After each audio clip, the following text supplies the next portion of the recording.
नमस्कार. शब्दमाधुरी चॅनलमध्ये आपले सर्वांचे स्वागत आहे. श्रावण महिना हा शंकराला समर्पित आहे. त्यानिमित्ताने आज महादेवाला पूर्ण प्रदक्षिणा का मारत नाहीत हे आपण बघणार आहोत. महादेवाचे देव, दानव, मानव, गंधर्व, यक्ष, किन्नर, भूतप्रेत, पिशाच, वेताळ असे सर्वजण भक्ती करतात.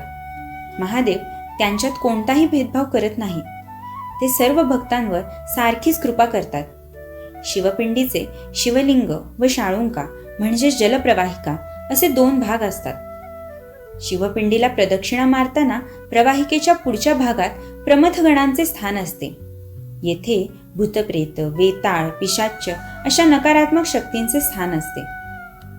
म्हणूनच प्रदक्षिणा मारताना प्रवाहिका ओलांडून पुढे न जाता अर्धी प्रदक्षिणा मारून परत मागे यावे. या संदर्भात एक कथा आहे. भगवान शंकरांच्या प्रमथगणातील चंड यांनी शंकरांची मनोभावे सेवा केली. तेव्हा शंकरांनी तुला काय हवे ते मागून घे असे सांगितले. तेव्हा चंड म्हणाला, आपल्याला भक्ताने अर्पण केलेल्या फुले, पाने, फळे, जल व दुधाचा आपण मनोभावे स्वीकार करता. त्यावर पूर्णपणे आपला अधिकार आहे. परंतु प्रवाहिकेतून बाहेर पडणारे शिवनिर्माल्य माझ्या अंगावर म्हणजेच धोंड्यावर पडावे. म्हणूनच शिवमंदिरात गोमुखातून बाहेर येणारे शिवनिर्माल्य चंडाच्या धोंड्यावर पडते. या शिवनिर्माल्यावर माझा अधिकार असावा.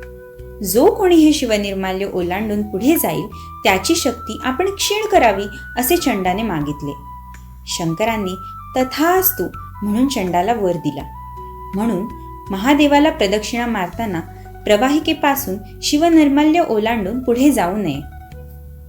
या संदर्भात पुष्पदंताची कथा आहे. ती आपण पुढच्या भागात श्रवण करणार आहोत. खरोखर शिवशक्तीच्या परिघाचा आदि व अंत लागत नाही. म्हणूनच चंद्राच्या कलेप्रमाणे असलेल्या या अर्ध्या प्रदक्षिणेला सोमसूत्री असेही म्हणतात. ओम नमः शिवाय.